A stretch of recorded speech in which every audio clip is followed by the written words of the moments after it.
Around 1966, George Music bought the Villa Grove Turquoise mine from Minlis Winfield.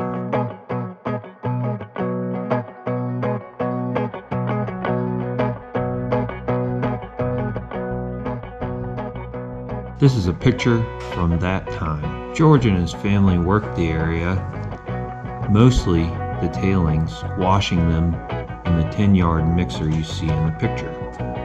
They'd run them through the trommel and sorting system, possibly a shaker table that is in between the two gentlemen in the 10-yard mixer. They would pump water from the right side of the picture. Here's the old trommel, sorting, shaker table, and some sort of conveyor belt. They would pump water from the right side of the picture from the pond to use in the mixer and the washing station.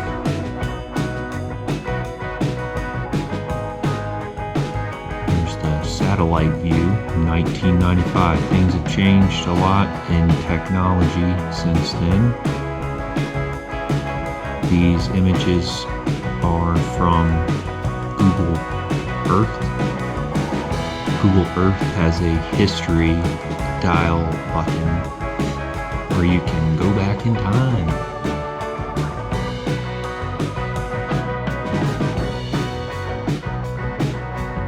And this is the current satellite view. Color imagery of satellite images has gotten better, and the lay of the land is about the same.